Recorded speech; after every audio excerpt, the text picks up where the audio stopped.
Okay, so Scotty, look, I'll leave you to it, mate. Now. No worries. I'll get straight into the presentation. Thanks, Ben, and thanks to all the caller members again for asking me to present. As I tell people, it's one of my favourite clubs to get around and a very active club. So always love presenting. And when I had the opportunity to talk about Millbrook,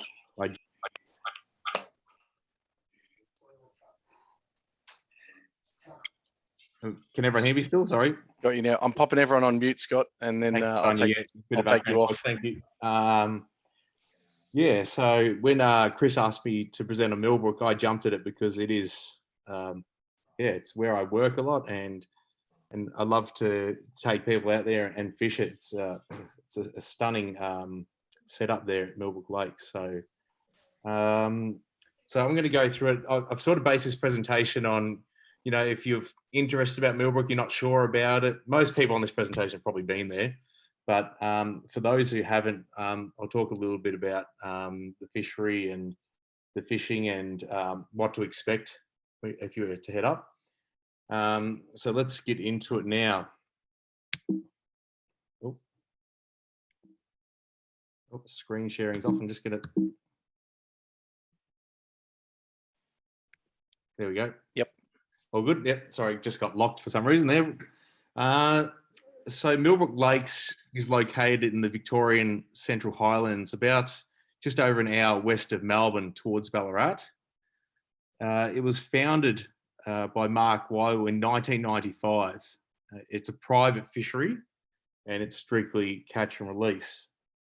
It was set up by Mark, and I always find this pretty amazing actually, that Mark, I guess he's a bit of a visionary, and he, at the time in the early 90s, he was guiding Tasmania and the local lakes. So Hepburn, Newlyn, all those waters, in the early days in those 90s. And it was sensational. And he saw a decline in the fishery. I guess, I don't want to harp on about management, but there was a drought, you could say it was being poorly managed. So he saw a decline in the public waters in the fishery. And he thought, I guess he thought, I know how bloody good this could be if I got something going myself and we managed it right. So, so it was his thought to put this amazing fishery together. And it started off all the way, I got this photo from Mark actually through the archives, just a photo sent to me. And it started off in 95 and started off with 5 lakes at the start. And this is, I believe, the first fish to be caught at Millbrook Lakes. So to your right there's Philip, and he's playing. I don't think it was that big of a fish, but he's playing it like he does not want to lose it. Philip Weigel there, and there's Mark going. He's in shock. And it all began here at 5 lakes in 1995, and now we have over 30 trout lakes. Yeah, that's it.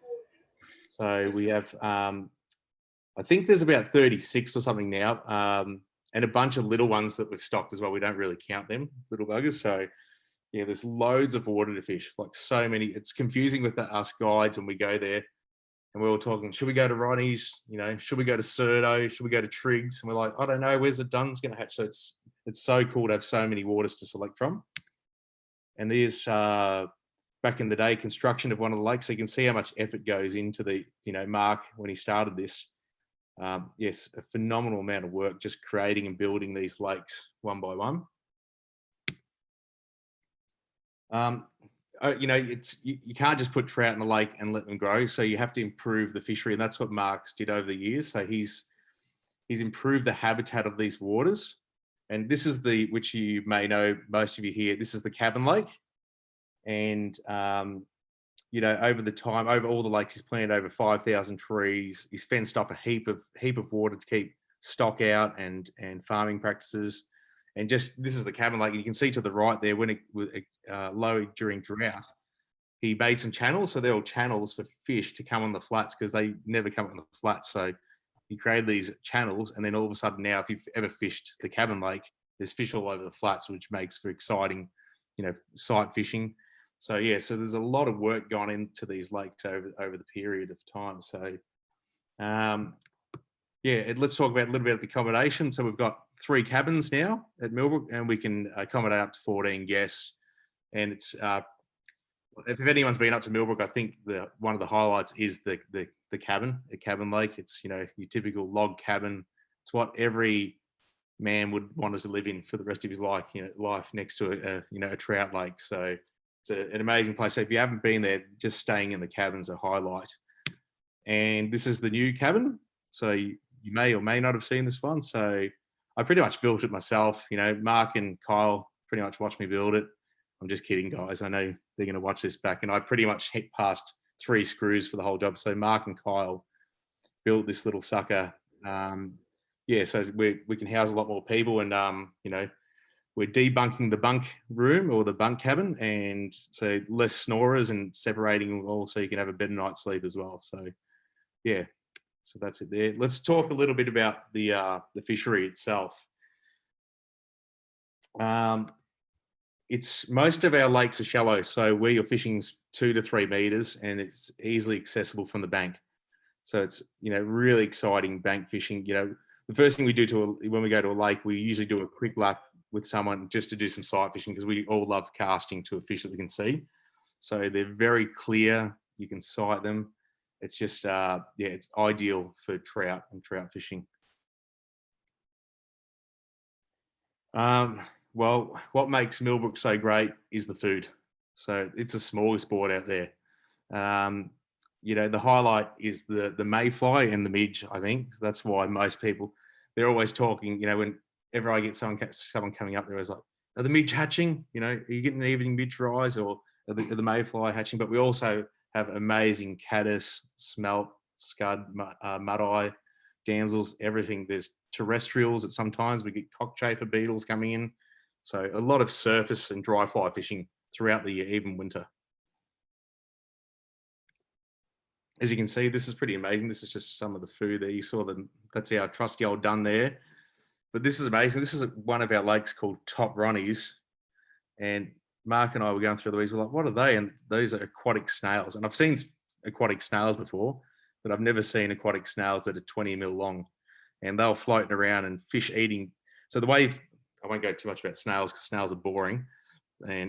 But those snails, when they migrate, they elevate, and especially in choppy weather, they'll elevate to the surface and float across the surface. So you actually get fish eating them off the top. So when you're having, it's particularly in winter, so these fish are crunching these giant snails down. So we've seen a phenomenal growth rates in at Millbrook Lakes, and it's all down to the food and the good water quality. Okay, let's talk about the fish that we hunt at Millbrook Lakes. No doubt the big rainbows are a key part of the fishery, and we just love hunting. I like catching them as a guide. They're a bit easier than browns, and they fight like stink. So, you know, we have a lot of people head up to the lakes that have never seen their backing, and when you come up to Millbrook, there's a good chance that you may see your backing. And here's another rainbow. This is a very good looking man from the club there, Simon. You'd know that bloke. Dusan, he's probably not on. He's probably fighting his kids at the moment, trying to get them to sleep. No, yeah, He's here. Oh, he is there. Woo! Unmute him. No, actually, keep him on mute, Simon. Thank you. Would love to unmute him, but not now. There's another good-looking man from the club. I thought I'd slot in some club members for this presentation. So there's Trav. He was just up on the recent club day that I think you guys are meant to have 13 or something out, but it got whittled down to about 6. The lucky 6, the lucky regional 6. So the guys had a really good day out. So, and I guess everyone loves a brown, and so do we. You know, very challenging fish, but they love this time of year to come up to mayflies. Some lakes we're like, where are the browns gone? And then bang, they appear in springtime, especially when the duns come in shallow water. There's another nice brown just from, these are recent photos. So yeah, some cracking browns getting around at the moment. And this is a new addition to the lakes, which is a hybrid, which is a tiger trout. And we introduced these last season. We just trialed 20 individual fish, and they went gangbusters, phenomenal growth rates. They grew to, about 2.5 pound in a year, and fight really super hard. They're just amazing. Even Trav caught this, and I said to him, it took the fly, and that's only just over a pound. I said, watch out, try not to bust this one off, because it pulled that hard. And I thought he had a 4-pound rainbow on. So can't wait for these guys to get up to, 3, 4 in excess of, I've no doubt they'll push well over 10 pound. They're hybrid, so they're a Brook Brown crossbreed, which makes them sterile. The good thing about that is when all the other fish go into spawn mode, these guys don't. These guys just keep chomping and feeding. So we're expecting to live up to 10 years and, get well over 10 pound. So really exciting and cool colors. If you ask me, they're just amazing coloration. So pretty wicked fish to catch. And for you native guys, this is just for Ben, really. He'll probably be the only one that will fish for him, because every time I talk Murray cod, everyone's like, "Oh yeah, back to trout." But myself, Ben, and most of us at Millbrook Lakes, we love native fish, and particularly catching them on fly. So 18 months ago, we introduced Murray cod, and we put them in 3 lakes. No one's fished for them yet, so please come up. And if you'd like to catch cod on the fly, well, it'll be a great opportunity. So quite a number of cod have gone in across those 3 lakes. So it's a bit of a mystery. We can't wait to get out, particularly in the warmer months, and see how these fish are going and growing. All right, the gear. So the gear itself is, it's all fully supplied. So if you're new to the sport, when you come up to Millbrook, we supply everything. You don't have to bring a thing if you don't want. But I guess in terms of this presentation, most of you guys here online have your own gear. So this is what you'll need when you're heading up to the lakes. So rod, it's really simple actually. That's what's great about the Fishery, is a 9 or 10 foot 6-weight fast action, medium to fast action rod. I guess the big push that I've seen, and this is, I was influenced by Mark Weigel a little bit with this, but 10 footers, like, don't make it difficult. We get heaps of people coming up with 4 weights and all sorts of weird shit little rods, and we're like, wow, talk about making it hard for yourself. I like catching stuff on light gear as well, but when you're hooking up a potentially a fish of 13 pound on a 4 weight, it's not a great fighting tool either. So you have to consider the rod, not just for the cast. I know you're some gun casters out there, but we're talking about fighting fish. So we're talking about maximum pressure and testing your 9 pound and 10 pound tippet. So yeah, the 10 foot is the way to go. And it's another reason to buy more gear, because you're probably going, I've got a 9 foot, now I need a 10 foot. So reels, okay. We hear all this garbage about the reel is just a line storage device that just holds your line. What a load of crap. That's for people to catch small river fish, all right? You need a decent reel. We've seen so many reels bugger up on us, just poor quality reels. So you want large arbor that holds a decent amount of backing, so at least sort of 50 yards there. I think Kyle, one of our guides, was saying, I think only about 3 or 4 weeks ago, he had a client with he had good gear, actually quality gear, drag locked up, so he was fighting the fish from the butt, the rod's fully bent, and it went right out to the backing knot, and then pinged him. So yeah, so put on 50 yards and then add another 50. So yeah, these fish are going to take you well into your backing, these big boys. Fly lines, really simple, floating weight forward with an aggressive taper. And what I mean with that, I like head sections that all the weight's up towards the end. So then we're false casting less. There's nothing worse than when we see a fish and we ask the client, quick, get the fly out to it's at 40 feet, and they have to false cast 6 times and the fish is gone. It's swum right across the other side of the lake. So quick, deliberate cast, and you'll do that with an aggressive taper. The other lines you can consider when you're coming up, if you've got them, not necessary. The floater will do you 90% of the time, but it's a good one to bring up. That's a fast sinking intermediate, a full sinking intermediate. Also a die 3, so 3 inches a second. And then the final line that I like to use when wading shallow areas is a sink tip fly line. So intermediate head section with a floating running line. And that means you can wade around the flats without your line sinking around your feet. Nothing worse than having sinking lines tangled up around your feet while fishing the shallows. So there's an example of the head length, like short head sections, 37, 30, 35, no more than 40 feet. So, you know, 2 false casts, bang, out to 60, 70 feet in no time at all. So use aggressive tabers with your, you know, your fast action rods.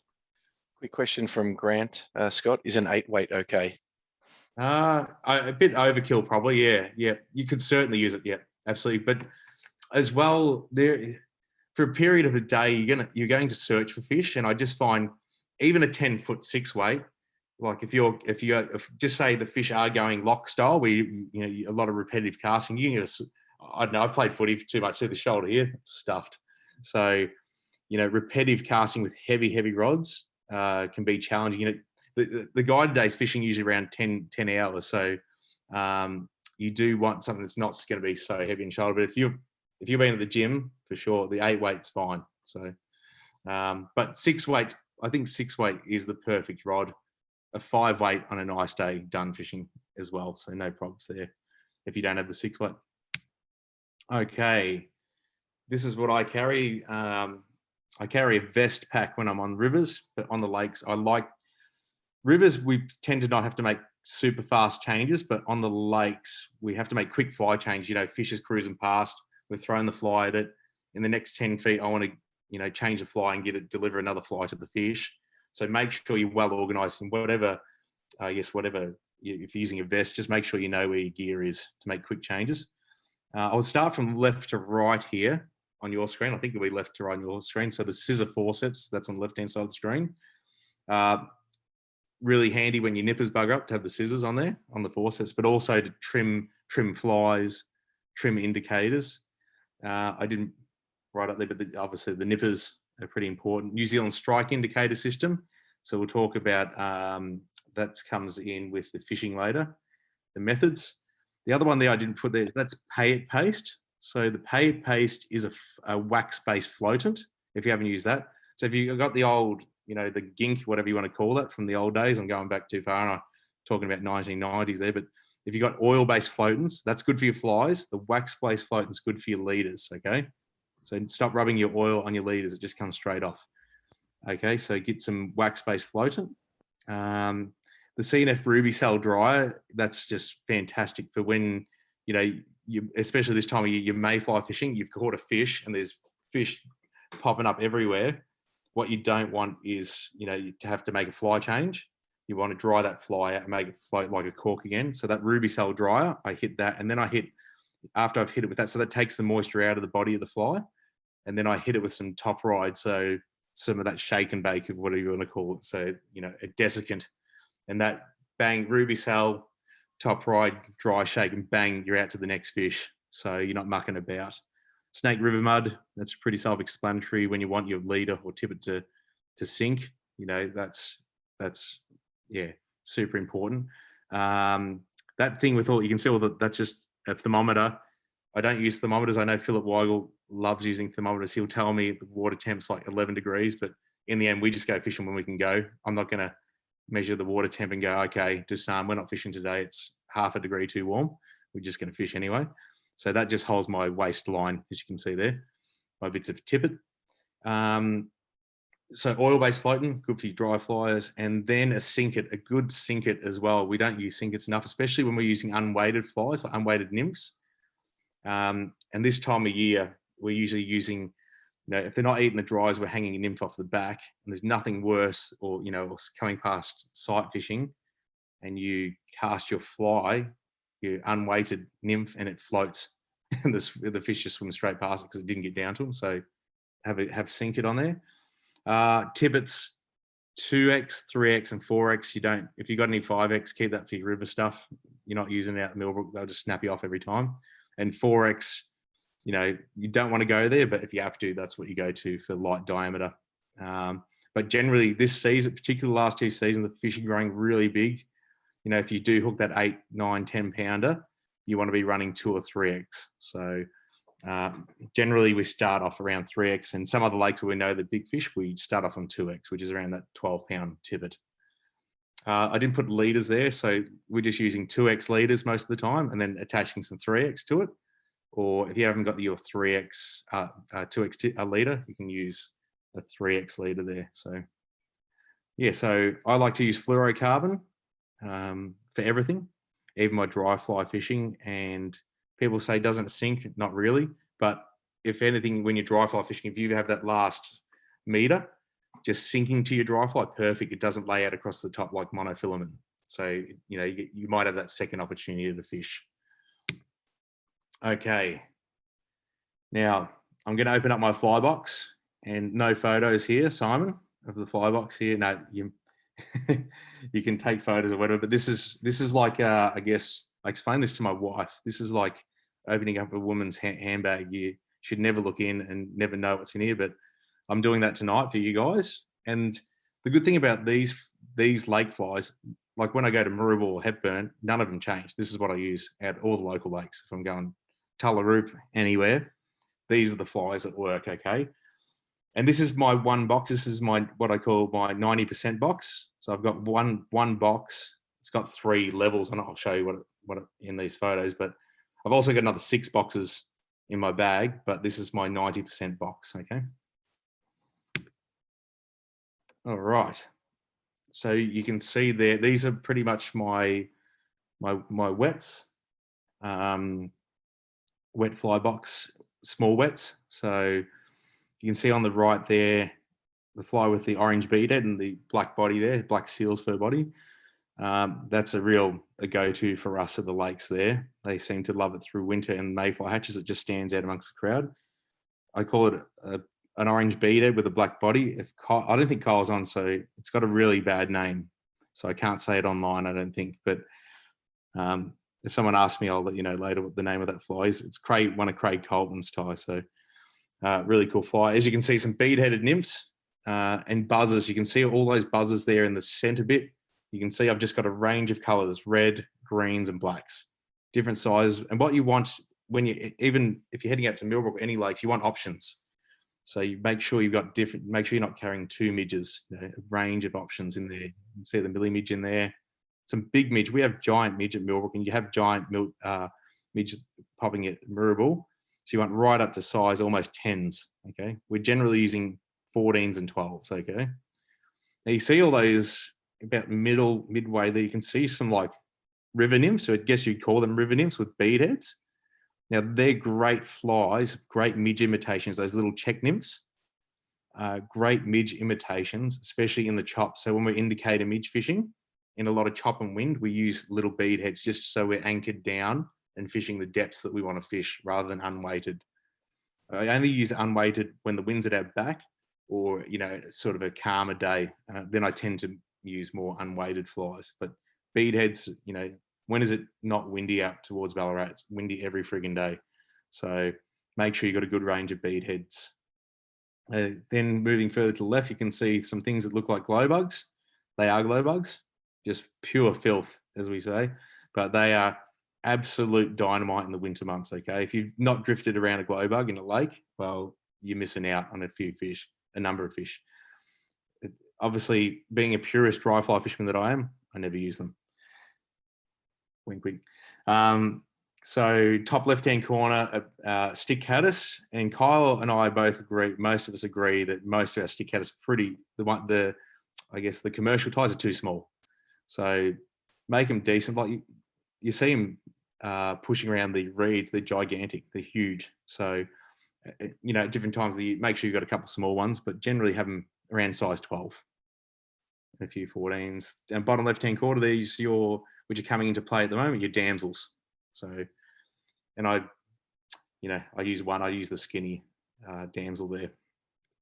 Okay, that was the wet. So this is the only bit of the fly box I've used because I'm a purist dry fly fisherman, Simon and Dusan. So, you know, dry or die. Nymphs are for wimps, hey.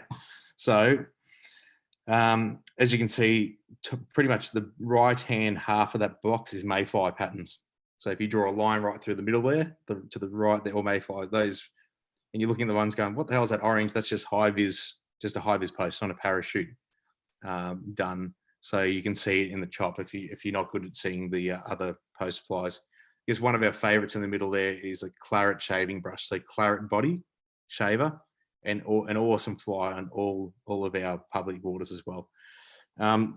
Just below those bright duns as well, you can't really see that, don't stick out, but they're like a grey chocolate paradun. That's what's really been going off the last week, more than the shavers. So just make sure you've got a good range of mayfly patterns, make sure you've got, 14s, 12s and some big 10s, so just rotate. If you throw it at a fish, it gets refused, change it.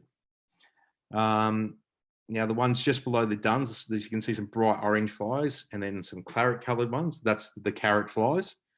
And again, Mark introduced me to these suckers maybe 3 seasons ago. Amazing, just to get those fish up pre-hatch. So if you've not claret carroted before, you're missing out big time. It's, skating dry flies. Pulling it against the wave. So, and we generally fish a little nymph out the back of those, a little unweighted nymph, 40 centimeters. So it draws the fish to look up.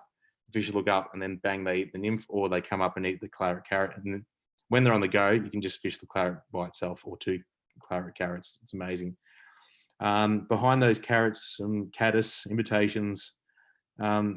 Again, caddis, as we know, caddis live for 2 to 3 weeks. So when you see caddis flying around, everyone's like, whoa, look at the caddis hatch. And I'm thinking, but is it happening? Because that might have been for 4 nights ago. So it can be one of those misleading hatches, those old caddis. So just below the caddis there, the Griffiths gnats. So my favorite midge dry fly.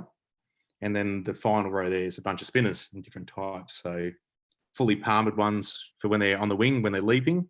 And the spent ones, the parachute ones for when they're spent towards evening. Anyone want to have a look at that a bit longer? That's pretty much it. It's pretty basic, really, when you think about it. It's just a lot of similar stuff, but a lot of options of the same stuff. Oh, look at this. Dirty streamer bucks. Dirty bugger box. Again, as I said, I'm a purist dry fly fisherman, so no, I'd never use any of these, but some people do. So we've got a bunch of Magoo style flies, so long tail marabou flies, and just different, you can see that there's black, there's green, and brown. So as you can see, I love fluorescent beadhead flies. You can use gold and all the more naturals, but I really find it really turns the fish on, particularly during the cooler months. Bottom right-hand corner, you can see some things with big sort of booby eyes there to the right-hand corner. I can't see actually. I've got this thing in the way. So they are booby flies, but we don't use, if anyone knows what a booby fly is, they use them in the UK lakes, mainly on fast sinking lines, sit them on the bottom. The eyes float them off the bottom by about 1 meter. You pull, and it just really sort of pisses off fish in those cooler months. But we use them as frog poppers. So that's the perfect frog imitation. We have mainly small frogs around Ballarat, and popping those in the shallows has just been, a game changer for us over the last 3 or 4 seasons. So much fun, seeing nice browns whack them off the top. As we go back, we've got the old BMS fly there, unweighted buggers, and then towards the back we've got some mud-eye patterns which are coming into play at the moment. And some of those bright flies are booby fly, what are they called? Blobs. So has anyone fished a blob before? Simon, have you fished a blob before? Yeah, sunset blob. Not effectively, but I've thrown it out there, mate. I was going to say, shame on you. No, it's super effective winter fly, no doubt about it, particularly with rainbows, but the browns get on them as well. So important fly through the cooler months. So that's the flies. That's it. So, wet, the nymph box, the dry box, and then the bugger box or the streamer box. Here's a quick, I've ripped this from another presentation. So there's a quick look at your dun patterns, which I thought I'd put this in the presentation because this is what we're using at the moment. So that claret shaving brush, the chocolate paradun, and the high vis, they're all coming into play at the moment. So yeah, that's what you want to have in your box, a range of dun patterns like that. And there's the spinners at the moment that we're using. So on a sunny day, don't worry, people freak out. Oh no, it's not a cloudy day. The duns aren't going to hatch. Don't worry, the spinners will be there. Just as much fun. These aren't really secret flies, are they? Everyone looks at them and goes, "Yep, seen them all before." But these are the ones I use a lot at the lakes. And there's those Frenchies, great midge imitation that use your small river flies. And red collar leggy, that's another great bead-headed midge imitation. And the black seals for hothead, I've named it there. I wonder if anyone's going to come up and let me know what the name of that is at the end of the presentation. But stick caddis, that's self-explanatory, and the pheasant tail. Okay, best fishing techniques out the lakes. No doubt indicator fishing, slow fishing. I know we all go out to the lakes and the first thing we want to do is put 2 wet flies and put our head down, just strip like mad.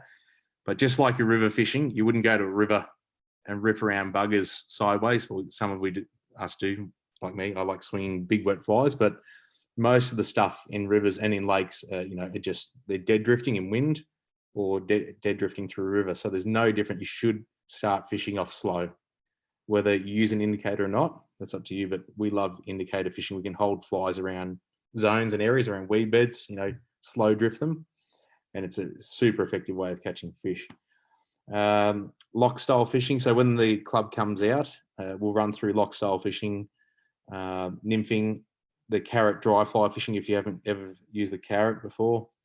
And my favorite form of fishing right there, sight fishing. So straight up, we've spent all this money on our Polaroids. We want to cast and see a fish. So we'll go around a lake and we'll sight fish, and we'll show you how we use windows and how to see in the water better.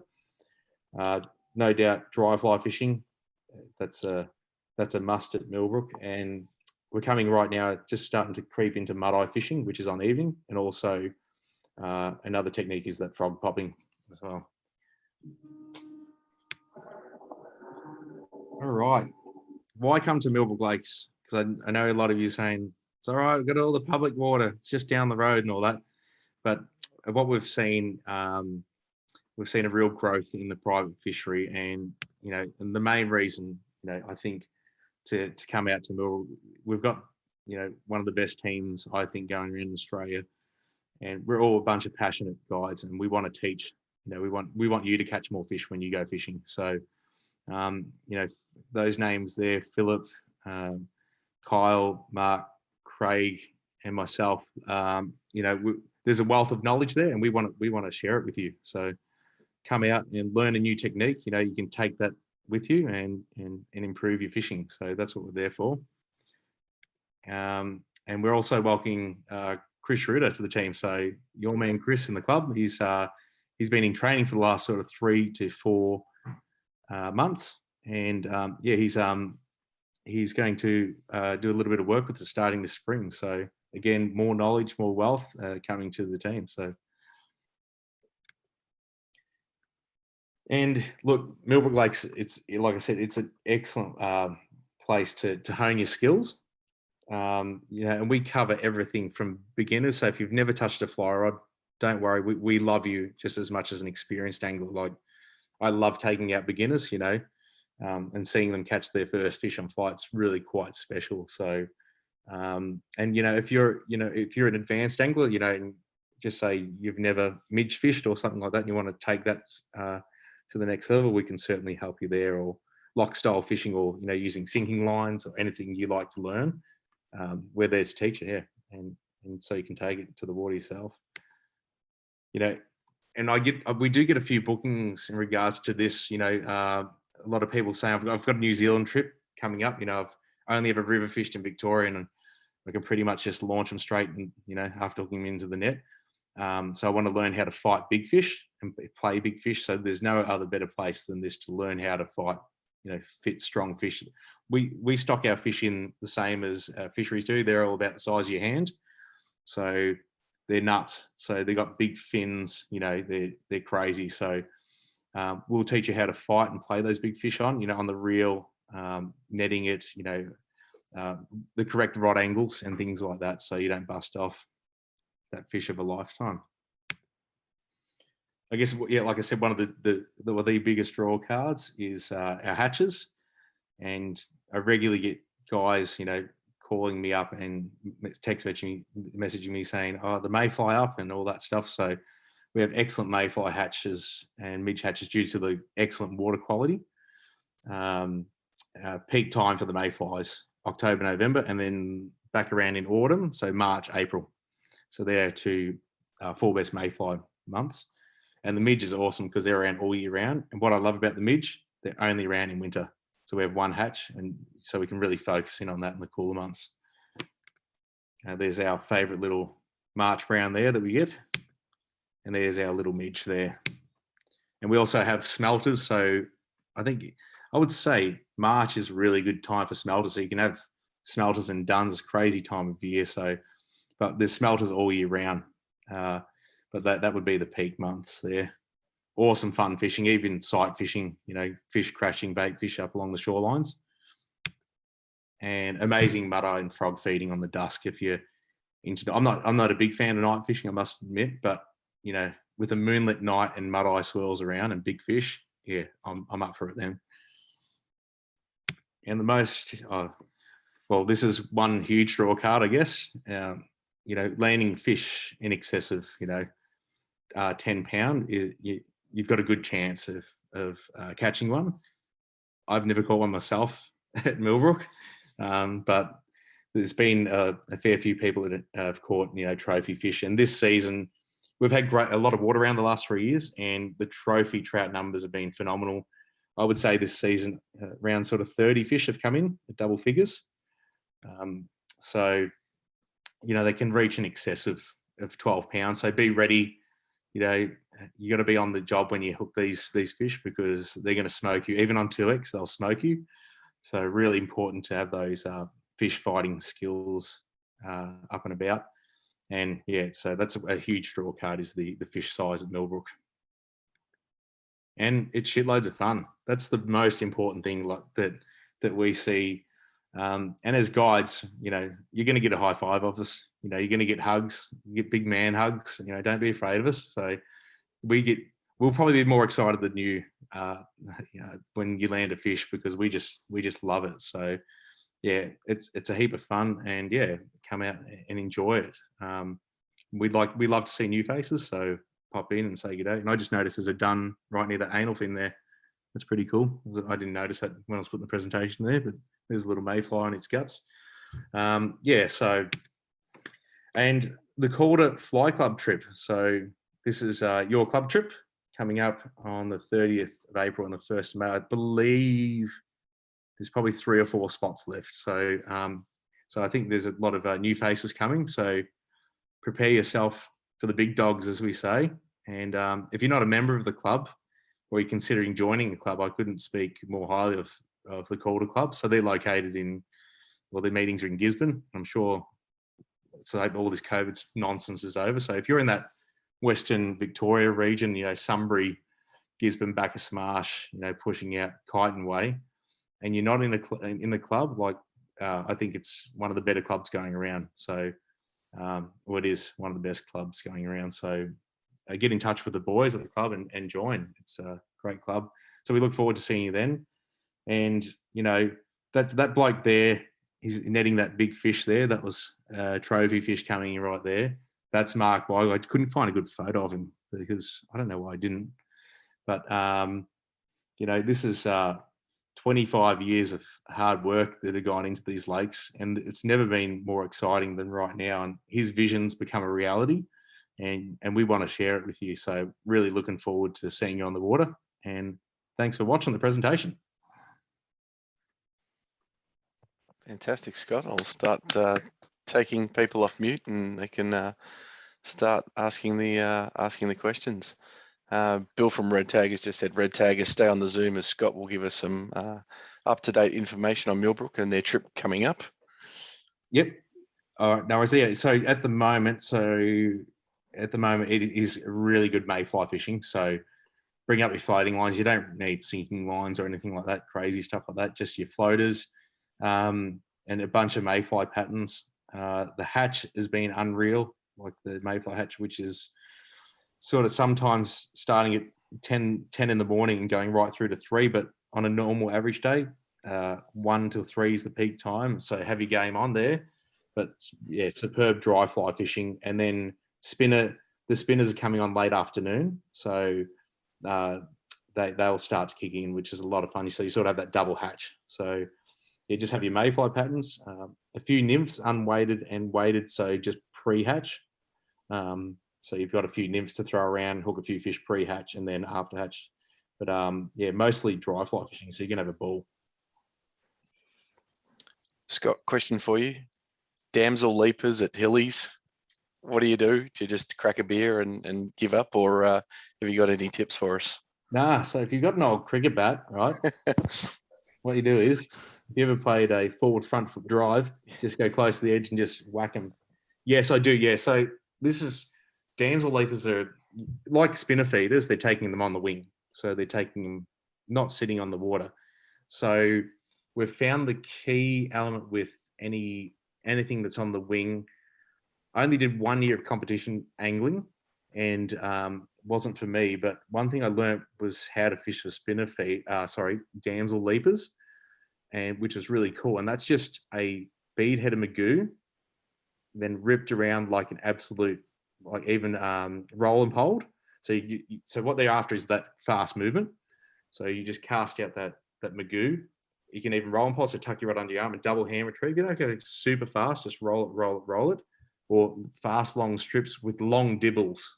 So long draws through the surface. So movement is key, yeah, with those damsel feeders.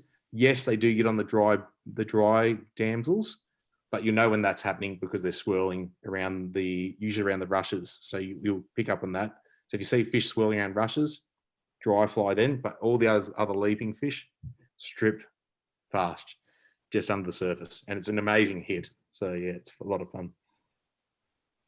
Beautiful. Thanks, mate. No worries.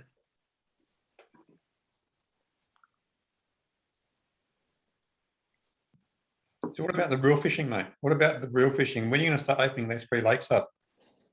Oh, the Murray cod. Yeah, I'm glad you asked about that, Ben, because we're super excited about that. So to tell you the truth, Ben, I fished for them about 9 months. So we released them in a little bit bigger than normal, so around 30 centimetres.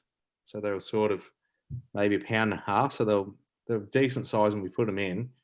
And I fished them for about 8 months later, and they grew significantly. I fished from once. I got one fish in 10 minutes, and then that was it. And haven't fished for them for over a year now. And we've been told by the bloke that we got them off that they'll grow quickly to 50 centimetres, very quickly. Then they sort of slow up after that. So I reckon I don't know, someone come out and fish for them, please, but I reckon they'd be floating around sort of mainly 50 centimetres now. And yeah, the lakes we've put them in they had a good redfin population, stunted redfin population, so that would be key. But the fish I got was on one of your poppers. So off the surface, middle of the day, wrong time of day, but yeah, pretty exciting fishing. I didn't mention, but we do have a boat at Millbrook now. So I was saying it's excellent fishing from the bank, but we do have a lock style boat that we'll use for the cod because they're just heavily timbered lakes, which will be best fished from, into the snags like you do everywhere else. So into the snags and pulling them out. So yeah, so no idea. Someone come up and fish for them, please, rather than fishing for trout. Scott, when Nikita and I come up with my booking with you, are we able to have a go at the cod then? You can have a cod whenever we don't have a closed season yet, so you can fish from whenever you want. There's no closed season on our lakes. So yep, absolutely. Yeah, beautiful. Yeah. Scotty, Barney here from Red Tag. Hey, Barney. First of all, there's a few Red Taggers on tonight. Thanks, caller, for putting this on and teeing Scotty up. Scotty, I was having a chat with Mark the other day. He reckons about March after the summer would be a good time to target the cod. Just give them a bit of growth over summer and the water's still warm. So that March, April. Yeah, have you guys got a trip then? Yeah. All right. Well, let's go smash them. Let's do it. Yeah, why not? I've got all the gear. So again, if you don't have cod gear, don't worry. We can provide that for you. So don't panic. Don't worry. We'll get. Yeah, we're up there. 100 poppers from Ben, and then we'll be right. So I know most guys have a bit of their own gear, but don't worry. If you want to have a go, just let me know, and I'll we'll just because of the fly size, we'll use sort of 8 and 10 weights. So Yep. if you don't have that, that's what we'll be throwing. We'll be chucking some big stuff at them. Chooks. Hey, Scott, if I went and got an outfit for like cod, would I be able to overlap it with something like yellow belly? I'm still really keen on having a go at yellow belly on the fly. Yeah, I mean, a great bycatch Murray cod fishing, as Ben would know, is bloody yellow belly. So Yep. like, I've got one, and then you bring it into yellow. So you really sometimes don't have to change it. I mean, if you're using those giant cod flies, you're not going to get them. But if you use those, and I think from my understanding, like I'm an amateur when it comes to cod fishing. I've only been doing it for about 4 years, so I would consider myself as not working it out. Ben would be a better man to talk to when it comes to cod fishing. But from what my understanding, most of the cod that I've caught is on sort of smaller flies. So yeah, you could certainly chuck most stuff around with an 8 weight. Yeah, cool. And yeah, catch your golden perch on those flies. Yep. You have to change flies, yeah. They'll take a big fly too, mate. They'll take a 5-0, no problem. Really? Well, there you go. Yeah. Yeah, so I've caught them on some, some big SL12. So Yeah. fishing. Where was I fishing? The Broken. Yeah, and we're getting a lot of cod. Yellow belly. That's all we caught was yellow, but we got 5 yellow belly, not 1 cod. So they're on big flies. You weren't using my flies in, were you? Nah, we're using these wet flies. Yeah, wasn't on top, mate, so it doesn't count. Yeah.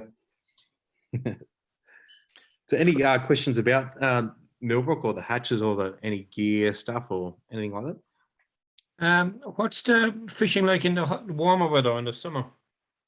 The lakes, yeah. So the mud-eye, I like I said, I don't usually like night fishing, but the mud-eye fishing leading right through to December is just amazing. And the biggest fish at Millbrook usually come out in dusk. So yeah, evening fishing in the warmer months can be really good. And I think a few years back, last season, I guided someone like January, and it was a hot day, and I sort of telling the bloke that came out, he was sort of new to fishing and fly fishing. He just said, I just want to learn how to cast. I just want to put a fly in the water. But we had sensational fishing in January. We tend not to fish the lakes much in the peak of the hot periods just because the fish don't release too well as well. So it's something to consider. A catch and release fishery. Dushan's raised his hand, so I assume he's got a question about teabagging or something like that at the lakes. Nah, definitely not. Hey, Scotty, how you going, buddy? Thanks for the presentation. Awesome night. Thanks for watching. Just a quick question, buddy. In those big hatches, mate, that you're having at Millbrooks, what are you doing to entice the trout to your fly, other than an accurate cast and the timing of the fly? What's the secret sauce to ensure your success is going to be there in amongst all those, plumes of mayfly on the water? Yeah, that's a good question, Dusan. Thanks for that. And that's one that we're having now because the last week and a half we have had blanket hatches where the client is saying which one's my fly, and I'm just thinking I don't know because I didn't watch where it landed, but just give it a bit of a wake. So the best thing, because I've noticed the best option is to go darker with your fly. So see all the naturals out there. I go a little bit bigger and darker. That's work. So the Paradun, which is it's grey, but when it's almost black really. And I think that stands out. Also the claret colour. So that claret body. So the possum merger, instead of having grey body tight with claret, your shade rush tight with claret. And I think that does stand out amongst the crowd. But I would say still the number one thing would be when it's blanket like that and they're, when their noses and they're just shoveling, they're pushing like a big water rat across the top. I would say it's your casting. Like just put the fly in front of the fish still, but you have to be right. When a fish is high up in that water column, their field of vision's only going to be 3 or 4 centimeters. So if you're not in you're not in the zone.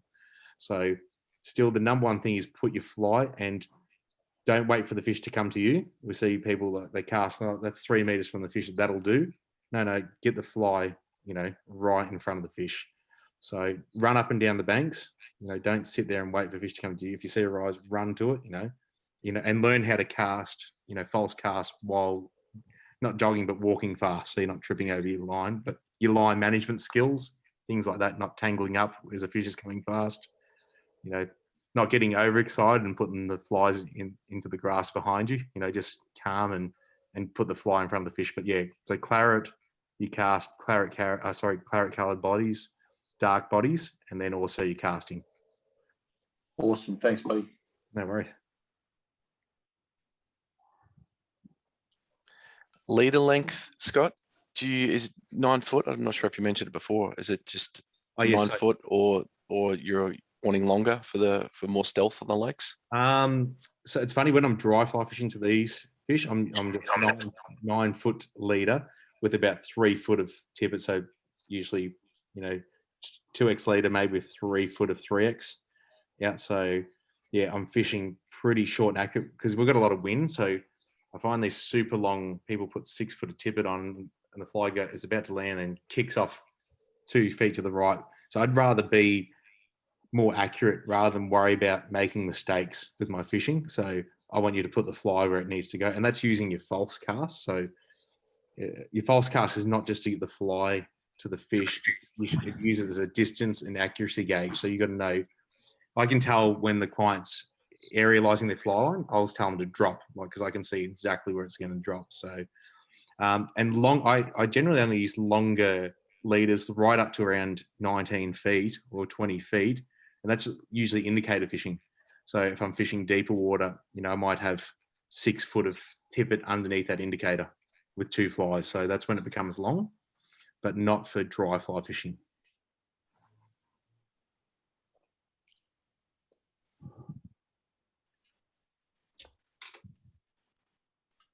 So how big are these lakes? I've no idea. So oh yeah, I always guess wrong. So that lake there is pretty big. I mentioned we have a boat, a lock style boat, and we use that to get out on the lake. So some are well big enough to chuck a boat on. So I guess most of them would probably be, 3 acres or something like that. Like, it's a decent walk to get around them. We tend not to go for gigantic lakes because we have to put a lot of fish in to get the results back. So the perfect lake for us would probably be about 3 to 4 acres, but we've got huge lakes. So yeah, ones that you can chuck a boat out on, and small ones. We've got, like I said, we've got around 30 lakes. We don't count. There's probably 10 really, smallish dam sort of style ones. So we don't really count them in there. But there's a range of lakes, with deep water, ones that we've got a lot of shallows and flats. So yeah, a huge range of water.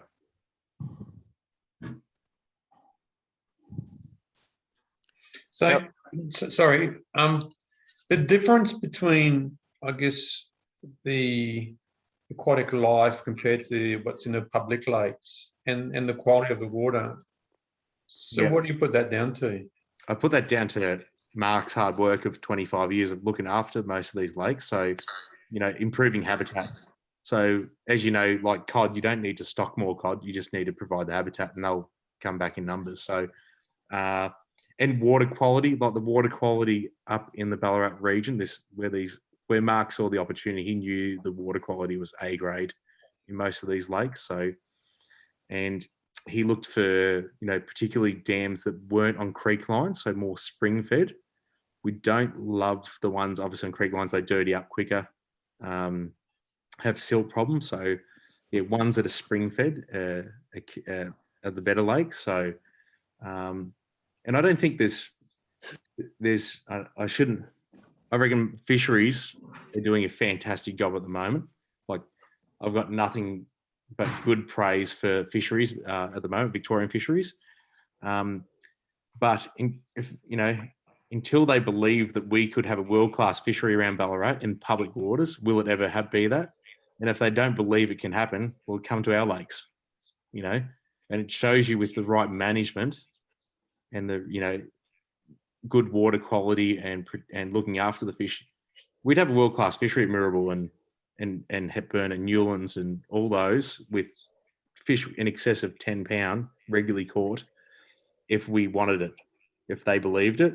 There's no difference between a lot of these lakes and those public waters, and except for the improved water quality, you know. So yeah, it's amazing. People think, oh, like, do we stock these fish? Do we buy them out of a hatchery at £10 and drop them in? Like, that is, I mean, that's where people don't get, and people that have been to Millbrook, like, but regulars, like, they would have experienced a one fish day at Millbrook or two, you know, regulars. So it's not an easy trout farm fishery at all. And yeah, these fish are put in small, and they're there to fend for themselves. If they get smashed by cormorants, they get, you know, they're there to fend for themselves. So it's a challenging fishery as well. You know, if you catch them anything, you probably don't need a guide then. If you could just chuck out a pink woolly bugger and strip it around. But yeah, these fish are pretty cunning. But yeah, I believe I watch a blanket hatch at Moorabool, and I watch it at this lake where this guy's hooked up, and there's no difference at all. There's heaps of food. So yeah. So your lakes don't get drained, obviously, like public lakes. No, they get drained. Yeah, absolutely. A lot. Yours do as well. Yeah, for irrigation. So we're lucky enough to have a good number of lakes that are not used for farming practices. But yeah, they get the crap sucked out of them. They get heavily weeded up, some of them. But I like it. I think we find a lot of our lakes that just stay one level, sort of have that same size fish sort of thing, whereas the lakes like that one there, where it drops to like 50% or 40% and then bounces up to 100 over, you know, spring, that new ground, I don't know, you know, it creates more food or something like that. I don't know. I'm not an aquatic scientist, but I'm sure the fish growth rate has a lot to do with, you know, the bouncing of levels up and down. So it's not a bad thing. We would love more water, I think, you know, but we would like, yeah, because if a drought comes, we're stuffed as well. So, but I do like the levels bouncing. So if you see Moorabool, I think I haven't been out to Moorabool lately, but I've been told it's, you know, went from 50% or close to full. So an amazing done happened. You don't want anyone to go there. Like right up, like I thought you said it's dried. I thought you said it's dried up. No, it's right up. Like it's nearly up onto the track where you see what's it called? The run it, like the rangers or whatever it is that's out there. It's nearly up on the track. That's it goes right that bay that you put me onto, where to park on Spargo Creek Road. When you walk down to that, it's like right up into the tree line. That's great, and that's what's amazing. We always thought that the mayfly nymphs and things like that, if it bounces up like that, like how do they get up there? They must crawl and move, but migrate, because everyone's been saying the duns are everywhere there. So around the edges. So it just shows you that they migrate as well. So the food gets there quick into those new areas. So yeah, great. It's great for those. And you'll see Moorabool now. I'm sure, you know, spring, summer, and even autumn's going to be sensational. Be one of the better lakes out there. Scott, what do you do on a bright summer's day when it's really bright? Bright and sunny day. I put my hands together and go, hell yeah, I'm going to do a lot of sight fishing. So yeah, so if I, you know, bright sunny day, I'm going to do a lot of sight fishing. So we've got 30 lakes there, so I'm just thinking sight fishing. Usually this time of year, dry fly, they'll still eat something in orange spinner straight up. If it's a bright sunny day, they're more likely to come up to that. But they don't forget what a dun is as well. So yeah, have one rod set up with a dun, with possibly a little nymph dropper, you know, 40 centimeters under, depending on the depth that I'm fishing. And then an orange spinner. So you can carry 2 rods or whatever, but just sight fishing is unreal on the sunny day. So a lot of people go, oh, I've come out during dun season and it's bright and sunny. Like you still can have excellent fishing. So.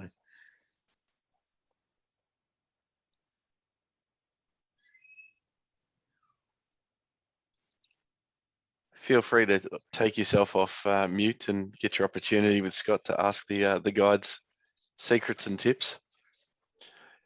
Question from me, Scott. A guide's day off. What lake would you go to? How would you approach it? What are you doing straight away? Yeah, I always check out the forecast just the day before and then not believe it, because it's Ballarat is where I'll be heading. But I'd be looking I've been looking for dry fly opportunities this time of year. So, which is all the lakes really this time of year. But I guess I prefer, hunting a big fish.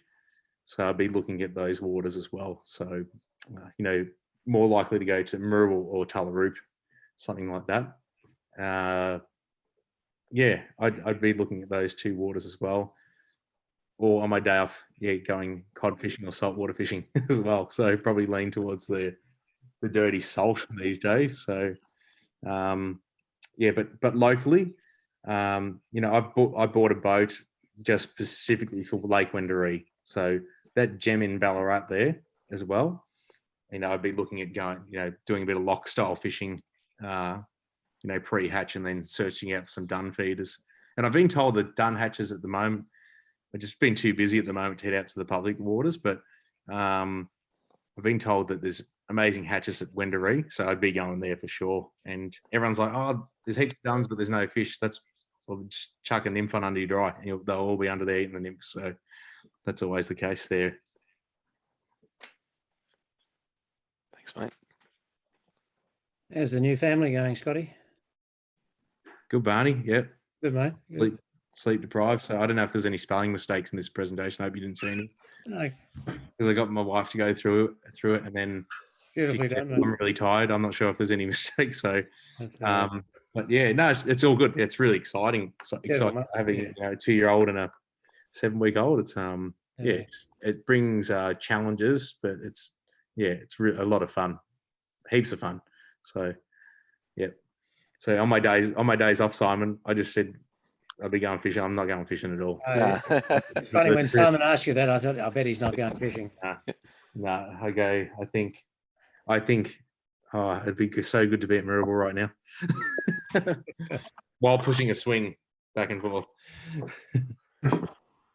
There's a good kids park at Wendouree, Scott. I know. Yeah.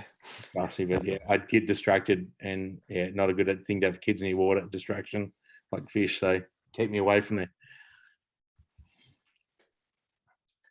Another question from Grant on the chat. Do the same principles apply on Albert Park Lake for us locked up poor buggers? Yeah.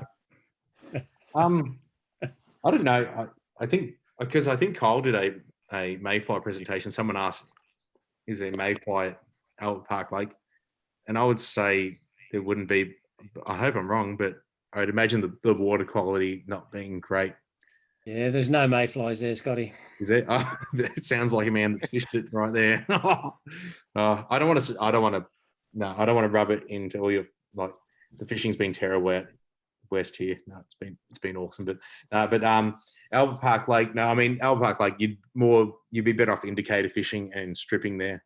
I would suggest. I've only fished Albert Park Lake for Yellow Valley for golden perch. So I've only ever fished it for natives. And for carp. So I don't know what it's like for trout fishing. I see they put a lot of numbers in there. So your lock style and indicator fishing is going to work there for sure. Scott, for what it's worth, Carcarook is fishing quite well. The water quality is extremely good, and there are mayflies up. Really? Yep. I don't know where Carcarook is. I don't know what you're talking there, but I'm guessing it's a suburb somewhere. In Moorabbin. Oh, right. Moorabbin, yeah. South Road, Moorabbin. Isn't that good that there's an urban lake that has great water quality? Like, that's just amazing. So and I think with all this lockdown stuff and us being forced to fish close has really opened up our mind to different types of fishing, like fishing for carp or fishing for other species. So I think that's one thing that we could take out of it is the restrictions. We've been able to try different fishing for different species. So. Yeah, there's a lot of streamer stuff, but I've never fished anything else on a lake, so I suppose that's something for me to learn at Millbrook. Yeah, that's what I mean.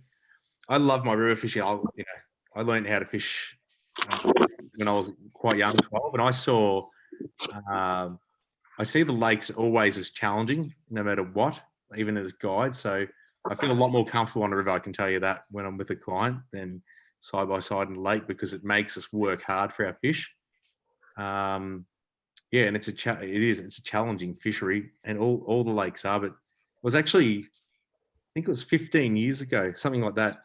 I really wanted to learn how to midge fish, and I booked a day in with Philip Weigel, must have been 15 odd years ago, to learn specifically how to midge fish. You know, and that's where my drive came from. Like, I just wanted to learn how to catch these finicky fish. So it's really cool lake fishing. There's definitely a lot more elements than river fishing. You know, there's a few more bugs that we have to worry about. We fish slow. You know, it's not everyone's game, but we've seen a huge amount of people returning back to Millbrook for that challenge. And Barney knows himself, it can be red hot and it can be tough as well at some times. So I think everyone maybe goes there with the mindset, I'm going to catch 30 fish today, like a trout farm. And then they go there and they go, whoa, like I have to put the fly in front of the fish, you know, and I have to cast 60 feet sometimes to get the fish, or in a midge hatch where they're rising out far. And yeah, it's a super challenging fishery and a rewarding fishery. You know, it does reward. The better you get on lakes, the more fish you catch. So it'll be a great learning experience when you come out, and we're looking forward to showing you all those techniques for sure. Can't wait. Do you have limited numbers on the lakes, like fishing wise, for pressure wise, and how many people can fish each lake? Oh yeah, so it's more not really. It's more like we usually do a club ratio, like of 3 to 1, so 3 people to 1 guide. And we're just limited by the number of guys, really, not by the amount of water. Obviously, we've got way too much water, but we can do groups of 14 people, no problems. Like, 3 go to that lake, 3 go to the other lake. We've got lakes, 30 lakes spread out over about a 10-kilometre radius, so they're pretty close still. So if one's fishing crap, we're just like, Barney, we're going. This is crap, and he's like, yeah, I agree. So we, like, within 5 minutes, then bang, we've moved. And that's, I guess, the beauty of Millbrook Lakes is that the options we have, we can just get up and go. Like, I'll just be like, Barney, there's no midge here. Let's go try here, and bang. And then we're on a lake with midge. So yeah, pretty special fishery. Yeah, second that, Scotty. That's exactly what happens. Well, we go. Let's go back to the cabin because I'm freezing. Let's go sit by the log fire and have 3 wines. Oh dear. Question from Brian. What's your recommendation for Polaroids? Brand, colour? Brand. I'm not much of a brandy person, but spotters. No. Yeah, I've had I don't know where they are. Let me just grab my spotters one tick.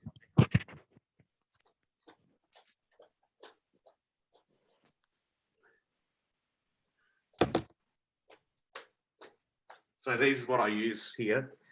So these are a photochromatic lens, penetrator lens. So it's their older, I think they still use that. Can anyone see it? Yeah. So just get a frame. So the penetrator lens, it brightens up when it gets darker. So if you've got a cloudy day, they brighten up, and the opposite, if it gets, if it's a sunny, bright day, they'll actually get darker. And sunnies are a huge part of my kit, actually. So yeah, the penetrator lens, I'm not sure if they're still going, because I've had these for probably, I would say 7 years. So they're glass lens. The downs, the positives, they're awesome. They do the job for me. I guess the downside is they're glass lenses, so they're quite heavy, but at the same time, they're 7 years old, and I treat them like, I don't treat them well.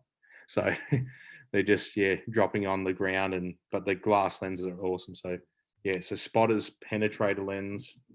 And I like them. They're an Aussie company as well, Spotters in Victoria. So, and the other sunnies I'd be looking at would be Smith Optics. So they have a lens.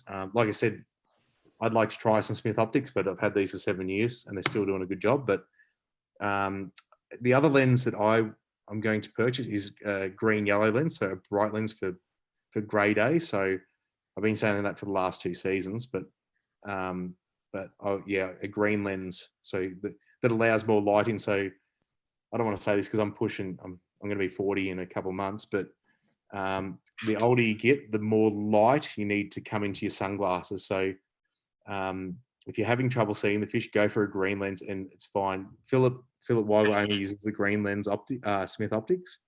and he just said they're awesome.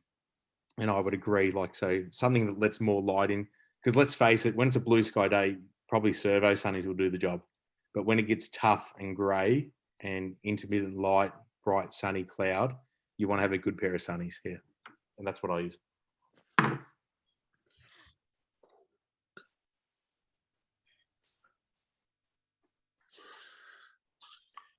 Open question for you, Scotty, and reminding you that we are recording. What's your favorite fly rod? My favorite fly rod is my own name, the Scott fly rod. I do.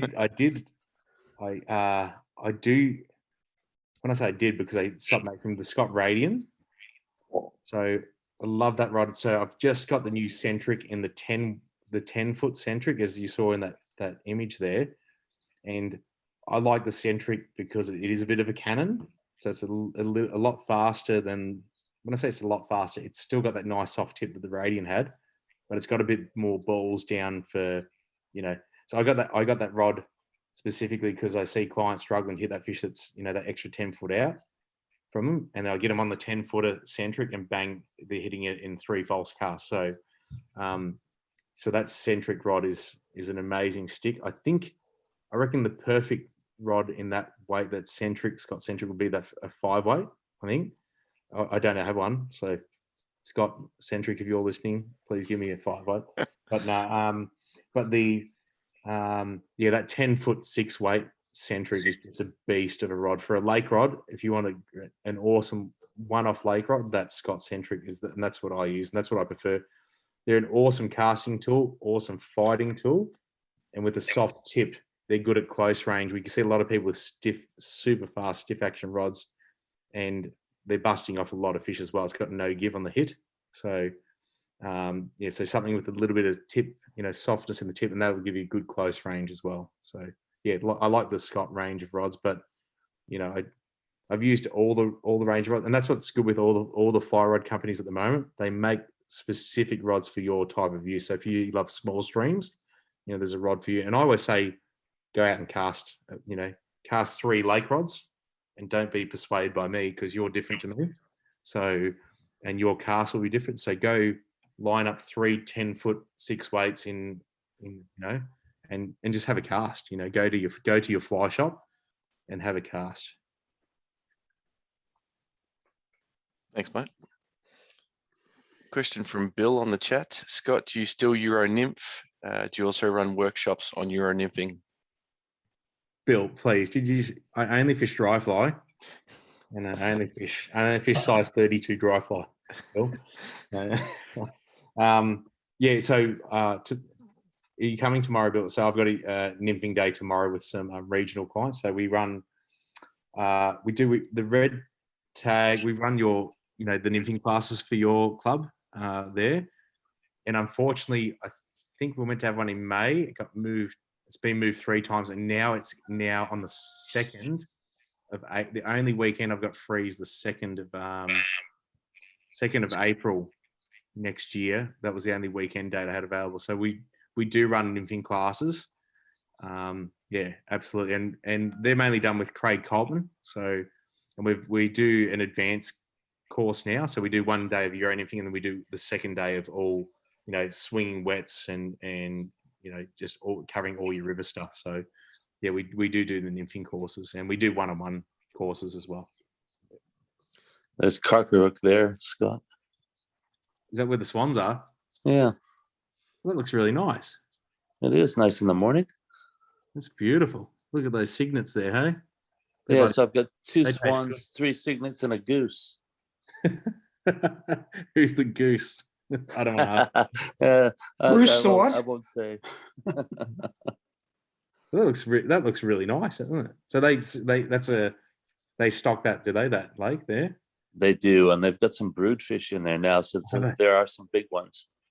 That's great. I think one good thing with lockdown, with that whole big stocky thing, which is great for kids and stocking local lakes, getting kids into fishing is super important. So I think, I hope in the future, not just through these COVID times, they continue, stocking those big fish, for local people to enjoy close to their house. It'd be great.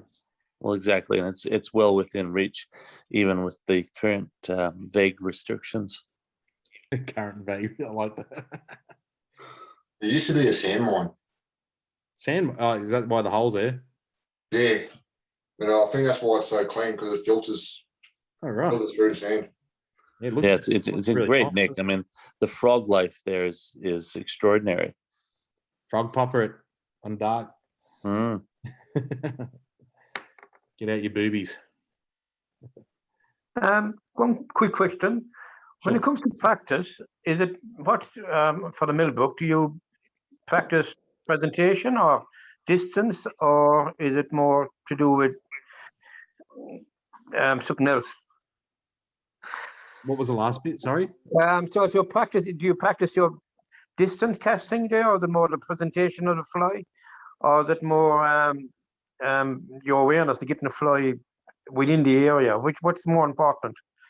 Just your casting. Make sure, if I say 11 o'clock, 35 feet, you can get it out to there, or 20 feet, or one length from your fly rod, and line management, manage your line, make sure you're not tangled around your feet, just the basic stuff. But just your casting to be on point. So, if there's a fish out at 60 feet at 12 o'clock, go get it, Craig and I say the hardest thing for us to get people fish is just to get the fly in front of the fish, no matter what distance. So your job as fly fishing is to become a better cast, and that's where your fly club's a good option and getting out, but on the water. But just put the fly in front of the fish, no matter what the distance and where it is. Like, we could look after fly selection and put on the right flies, but if you can't get in front of the fish, we've got no hope.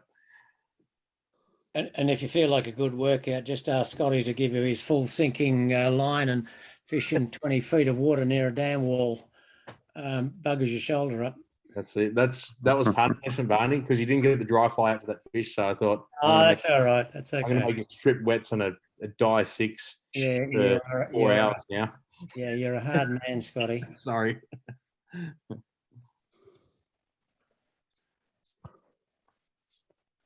Fantastic. Are there any other questions for Scott tonight on his presentation, or just while we've got the guide in the room? What line are you running on your centric, Scott? I just bought a 9'6" 5-weight. 9'6" 5-weight. Yeah. That's a ripper. I reckon that would be the ultimate rod in the centric 5-weight range and a long rod. That was on the presentation there. So I'm using that airflow, that aggressive taper. Yeah. Yep.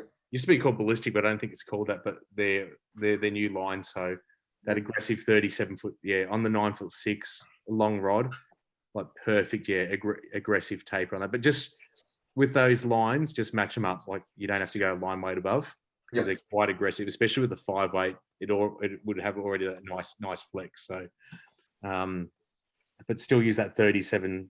That, if you go back through the presentation, have a look at that line. That's the one. Yeah, I will. No, and there's super lines that, just 2 false casts and you're right out at distance. Like, what is it? Is it a Skagit line? I've been mucking around with one. Truly. Yeah, short.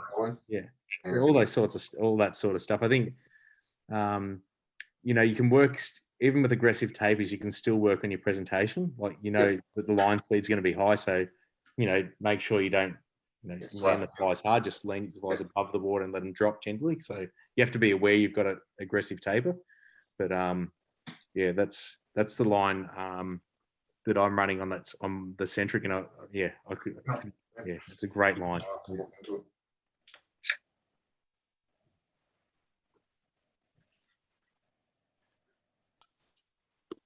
Any more questions from the group before we let Scott get back to his 7-month-old? 7 Scotty, week. 7 week. when do you head up to the Swampy, Scotty? We're heading up to the Swampy on the 8th, and we're up there. I think you and Mark are going to be away on our midweek trip in mid-November. Yeah, someone from the club said, "Can you take me out?" When I said I'm not there, unfortunately. So I'm away from the 8th through to about the 4th of December. So we're up there for almost a month up the Swampy. So unfortunately we'll have the B team then. So there's no B teams at Millbrook. There's only A and then A+. So It's all right. So with Mark and I out, you're with the A+. Mark told me to say that to you. Thanks. No, it's you'll be well looked after there. So yeah, Philip, Kyle, Craig. So yes, still some good, and you'll really have a good time. I reckon I thought the Duns were sort of peaking a bit, but the last 3 days have just been better and better. So I think Beautiful. Yeah, by the time you guys get up there, it'll be really superb fishing. Dry fly, no nymphs, right? No nymphs, Barney. Remember, nymphs are for wimps. I taught you that. Except if you're Euro nymphing.